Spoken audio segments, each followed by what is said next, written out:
So data production. Every minute, thousands and thousands and millions, billions of data is generated.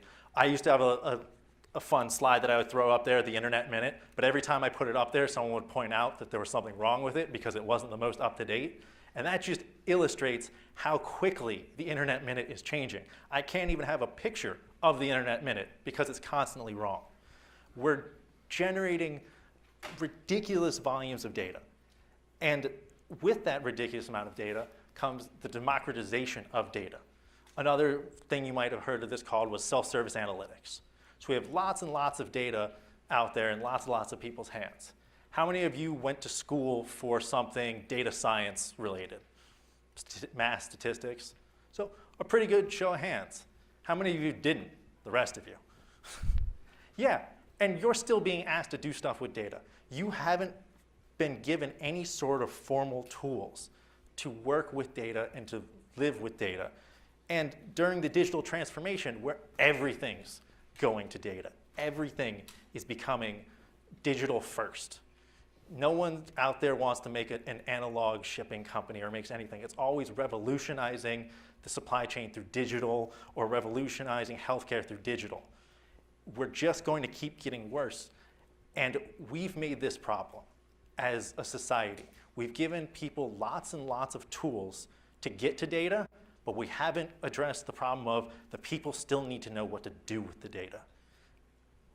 Yeah, I can cut something 100 different ways, but if I don't know that a certain statistical technique shouldn't be used on my data set, the results that I'm going to get are invalid or intentionally misleading. There are lots of pitfalls out there, and that really encompasses the data literacy skills gap. And the data literacy skills gap is something that is a part of everyone's organization.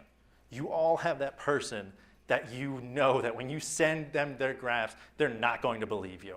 They want their own way of looking at the data. And hopefully the person's not being malicious. They could just be misinformed. And we want to work with them to establish a base level of understanding that they trust you because they know what you're doing makes sense. They trust you because they understand the process, even if it's just a little bit. The big thing that I want to harp on about data literacy is not everyone in this room needs to be a data scientist. You just need to be data literate. So let's talk about what being data literate means. Data literacy can be broken up into 4 key components. Each one segues into the next one.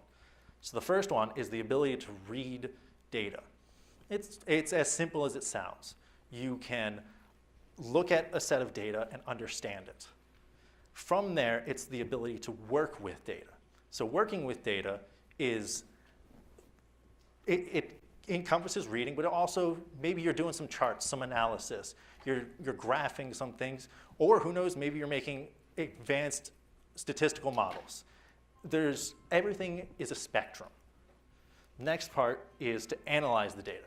So when I said working with data also encompassed analyzing, because you need to know, you need to have the analytical mindset, the ability to understand and really get curious, get skeptical about your data, dig in, understand what you're doing and where you want to go with your analysis. And that brings us to arguing with data. This is everyone's favorite. So arguing with data isn't just coming up with the right questions to ask, it's also being able to back up the questions. So my salespeople always love talking about arguing with data because that's their favorite thing to do. And that is just one of the small ways, because you can argue with your own data and try to prove yourself wrong and try to really dig in and get to the why behind the how. Data literacy is talking about the why behind the how and understanding where you are and where you want to go and having everyone on the same framework. One second, my Fitbit's buzzing. Not now. Come on, there we go. Yeah, so data literacy is all about understanding where you are and where you want to go. And you do it by reading, working with, analyzing, and arguing with data. Now, I always like to throw this question out is, can anyone think of a part of data literacy that isn't encompassed by those 4 things? Oh, yep. So using it for predictions, I would definitely say using it for predictions would be a blend of arguing and working with. So not everything needs to be a specific falling within, because just as with your competency in data literacy needs to be a spectrum, the way that you use it also is a spectrum. Oh, yep, in the front. Acquiring data? So acquiring data, that would definitely be one that isn't explicitly on here. I would say that would be working with data, because like while you're acquiring it, you have to understand what you're getting, how you're getting it, how you're storing it. Your database engineers and your back-end engineers, they are very good at working with data and reading data, because they know how to get it, they know how to store it and where to put it, basically. Yep, also in the front.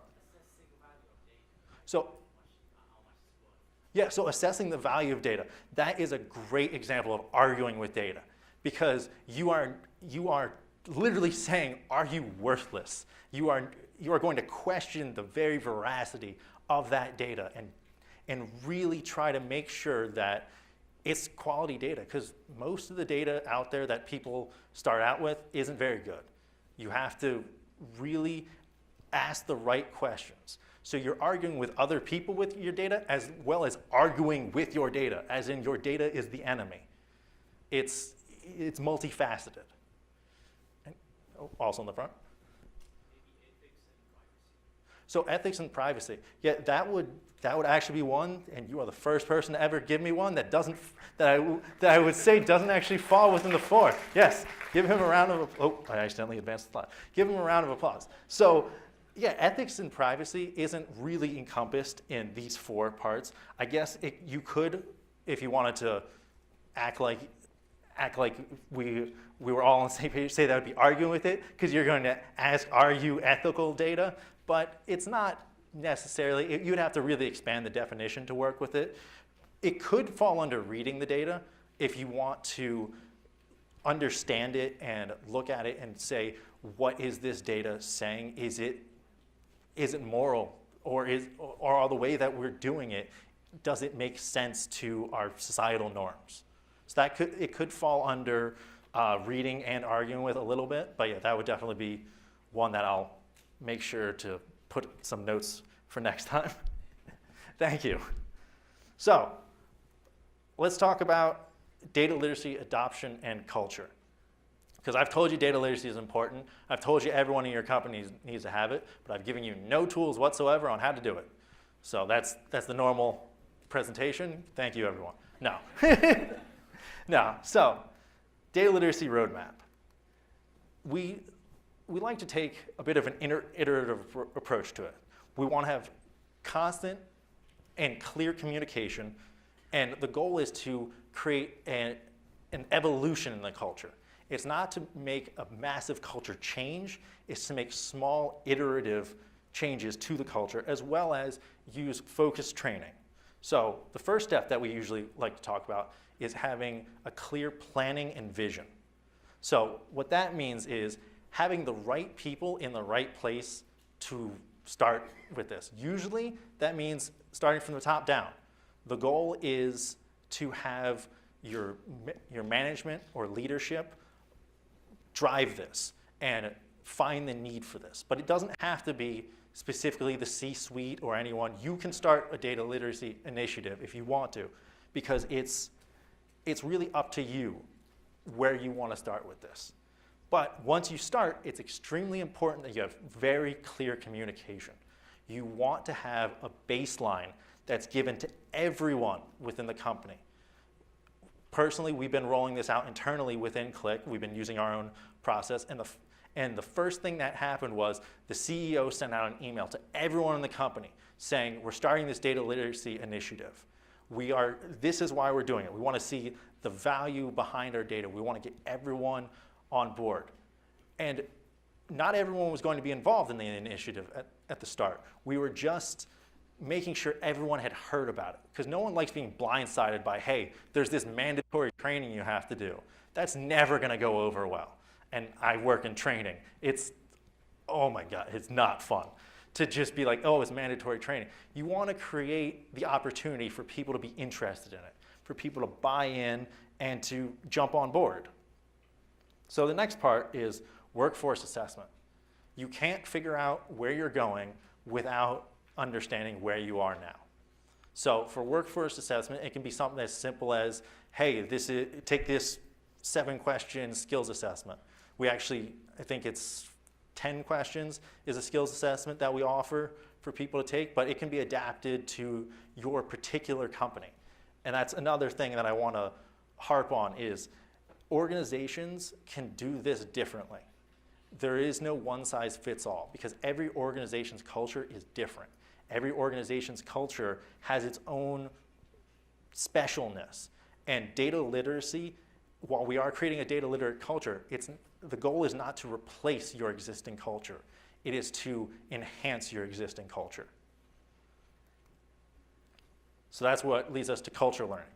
So within culture learning, we want people to understand the need for data literacy.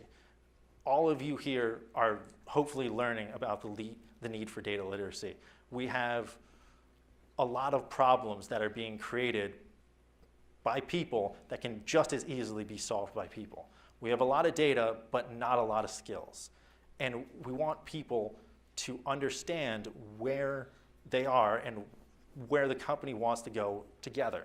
So that's where the culture learning comes in. We want to create a culture of data literacy, a culture that really embraces a data-first approach. A lot of people say that they are a data-driven company, but not a lot of people actually are. Whether they back that up with real actionable data insights is totally different than if they just say, oh, I'm a data-driven company. Next up from that is prescriptive learning. So you've done that workforce assessment. You've imparted the importance of cultural learning on the group.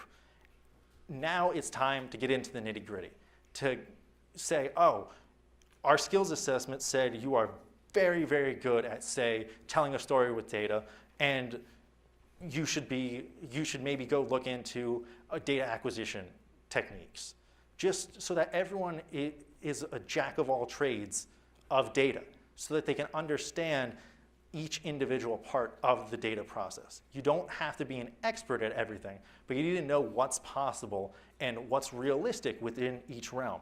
So that's where prescriptive training comes in. Find the holes, fill the holes. And then finally, you measure it. Because everyone that ever does any sort of training, you need to know if that training was effective. You need to know if what you're doing is working. Because who knows, maybe you go through this whole 6-step process and you got no value whatsoever out of it. It would make no sense at all for you to start over in the beginning and do the exact 6-step process. You need to measure and assess and understand how you're doing and what's going wrong with it. No one gets it right on the first try. I'm not going to stand up here saying that we are perfect and we know exactly what we're doing with data literacy. It's an iterative process.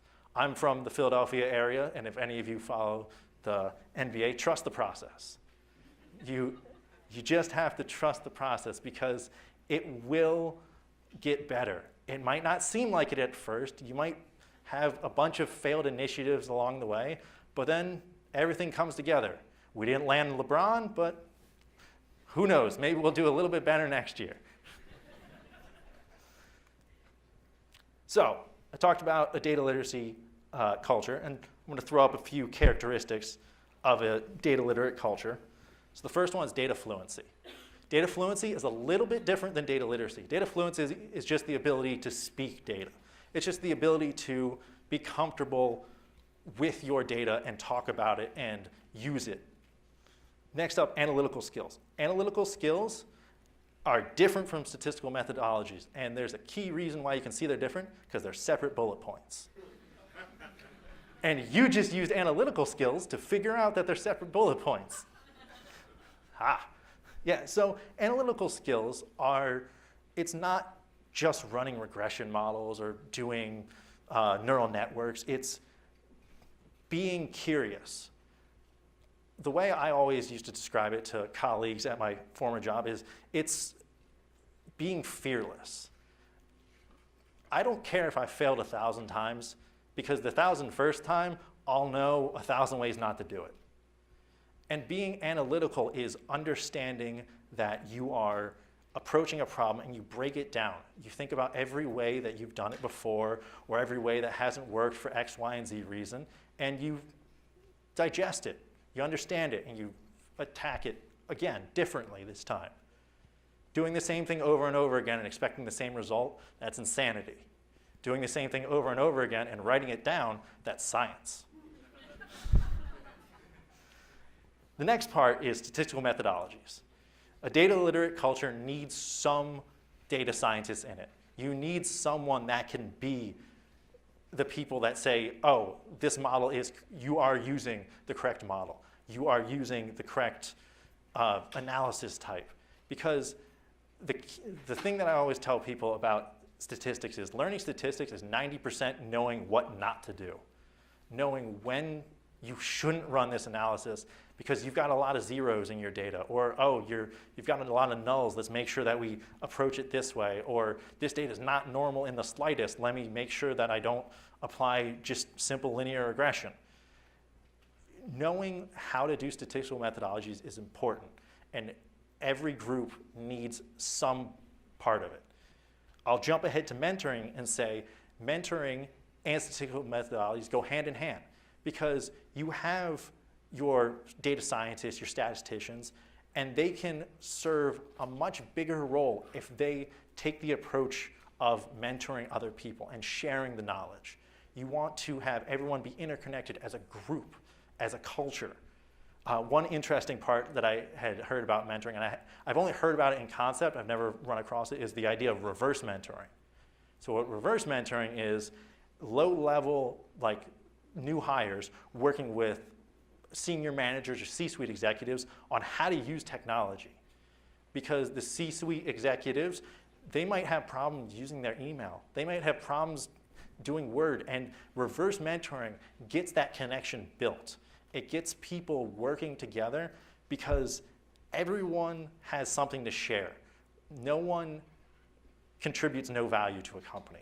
Everyone has some kind of value, and the more you connect through mentoring and the more you connect together, the more your culture spreads and becomes ubiquitous.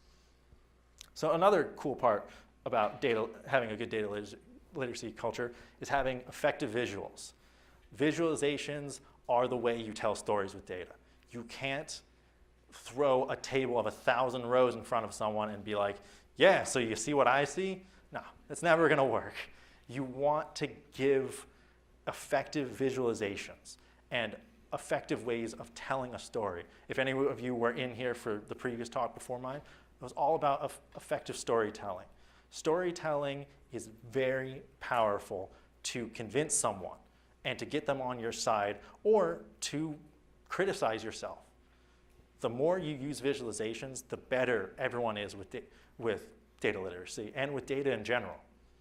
And then last up is learning. Learning is very important. You have to be a lifelong learner if you want to succeed in data literacy. No one's ever done with data literacy. You always have to be interested. If you do something because that's the way it's always been done, you are not data literate because you refuse to learn. I personally finished my master's last year. 50% of what I learned is useless because the techniques are better. Everything's new. I listen to podcasts all the time. And that, something as simple as podcasts on the topic of just being introduced to new topics, that's an example of learning. You don't have to sit down and take a class. You can learn through tons of different ways. So, an example of learning is Qlik's data literacy program that's out there. So, obviously, I was going to bring this back around to Qlik eventually. So, Qlik's data literacy program that's out there. We launched it this year at our big user conference down in Florida, Connections, spelled with a Q, because we're Qlik. So Qlik's data literacy program has a lot of different parts to it. like I mentioned before, we have the skills assessment. Skills assessment is an online thing that you can take. You fill out, I think it's 10 or so questions, and then it'll shoot you an email back saying, this is your score, and this is what we think you should do to help improve your score. Next up is the instructor-led training. So instructor-led training, we will come out to your office or online if that's more your style, and we'll talk to you about data literacy. We'll talk to you about the importance of the culture, introduction to techniques, stuff that's as simple as we'll spend 20 minutes talking about averages, because a lot of people don't realize you can't average averages. Like that concept right there blows people away. Another thing that we do during the class is we talk about the Monty Hall problem, the picking goats problem. I don't have my handy infographic to show it right now, and I don't want to start a war, so I'm not going to bring it up. But the instructor-led training, it's very, very powerful for reinforcing the idea of data literacy. Because usually the way that we have people start is with our self-paced learning. So if you go online to our website, qlik.com/getdataliterate, you'll be linked to something called our Qlik Continuous Classroom. On there, we currently have, I think it's 8 different modules. They're 100% free to take, and they go over concepts in data literacy. Simple linear regression, multiple regression. I just put one up, I think it was a week ago, all about decision trees, the importance of decision trees. Our goal isn't to teach you the math behind it, it's to teach the concept behind it. And we want to introduce as many people to as many concepts as possible. We also have a certification program that's out there where if you think you are very, very good at data, and I would assume most of you think you are, you can go and take a free online certification that will get you credentialed as we say, yes, you are data literate. We agree with you. It's, I think, 100 and something questions, 2 hours. When I took it, I got an 80, but I was doing the full 200 questions in 1 hour, so I'm going to give myself a little bit of a break on that. As well as we've got the academic program. So what the academic program is, it helps link professors with course content in Qlik. So if you know any professors that are out there that want to integrate either data literacy or Qlik directly into their teachings, we can help with that. We can give them slides, we can give them access to tools. The big thing about all of this is product agnostic. The majority of it is free. So I'm not here trying to sell you Qlik or even sell you anything. The only part that you pay for is our instructor-led training, because I need to fly somewhere and eat generally. But the skills assessment, self-paced learning, certification, that's all online and for anyone to play with and understand. And get it started within your group. Your C-suite executives don't need to be the ones to start this data literacy revolution. You can do it as well. So I've got a few different resources up there before I round it up. So we've got a pretty cool blog, qlik.com/blog. My boss, Jordan Morrow, he talks about just musings in data literacy. He puts up a post every so often. If you want to check that out, as well as if you want to connect with me on LinkedIn, I have a very generic name, so it's Joe Franklin. I'm one of those people that are blessed by, if you Google my name, I won't show up because there are just so many others of me. So I think there's a link on the Big Data Day LA directly to my LinkedIn if you want to connect, as well as the website that I keep harping on, which is .com/getdataliterate.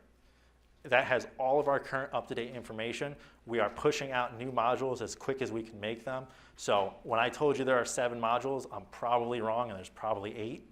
But by next month, hopefully there'll be 9, 10. And we are just giving these resources out because we understand how important having a data literate community is.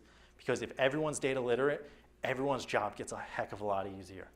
Everyone can be on a level playing field of accessibility, and you can all see the returns and investment that you've all made in analytics platforms really pay off. So I'm gonna wrap it up with thank you, and then I guess open it up for questions.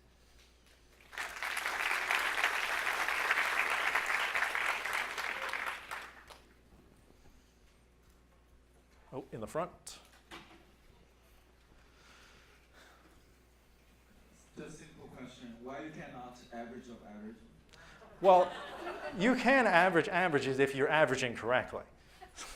So like if you've got two weighted averages, technically you could, as long as you unweight the averages before averaging them together. But if you just have two straight normal averages, you're not dividing equally. Because say one sample had 300 samples in it, the other one had 20. If you just average those two together, then it's not correct.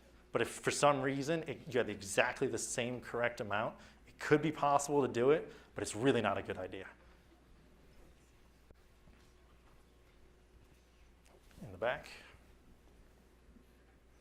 Who are you seeing championing data literacy inside companies? Like what kind of roles?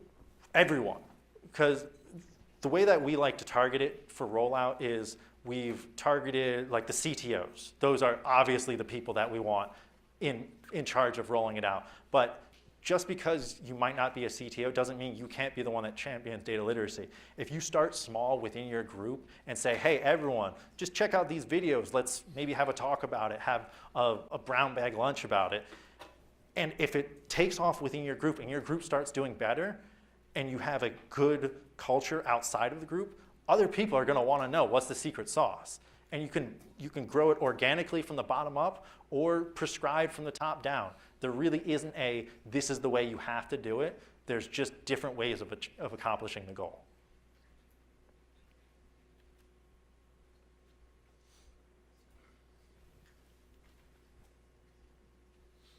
How do you measure the value or success of increasing data literacy for an organization? So that's actually something that we're going to be rolling out in, I think, a few, I'm not sure how many months, I don't want to give a specific, is we're partnering with a college out in Philadelphia to put a hard, this is how much you're gaining from data literacy. And it is one of those concepts that's hard to wrap your head around, because yeah, everyone's speaking the same language, but you can't say, I saved 10 hours of work, I saved 10 man hours because we didn't have to do reduced effort. It's one of those kind of ethereal ideas that's hard to nail down, but we're working on helping out and nailing it down. Right now, the way that we do it is just with completion, is how many people are making it through the program and seeing value in the program. But eventually it will be, this is what you are gaining out of it. Oh, all the way over there.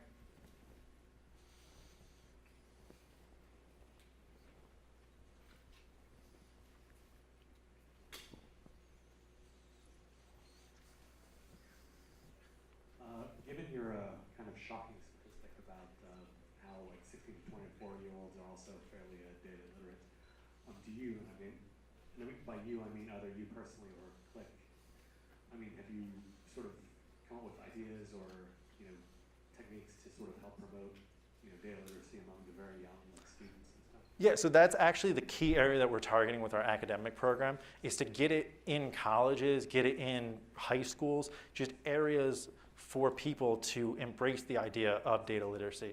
Something as simple as taking a basic statistics class can help fix the majority of the problems that are out there with data literacy, and just advocating for that, advocating for increased access in statistics. I took a statistics course junior year of high school, and then that's what made me decide that I was going to get my undergrad and eventually master's in statistics, because I had access to it. And not a lot of people have access to coursework like that, and it's becoming increasingly more important. I finished my undergrad degree, and there were 12 people in my graduating class. 4 years later, it's now the biggest program at the college, because statistics is exploding. Data is exploding, and we have to get ahead of it.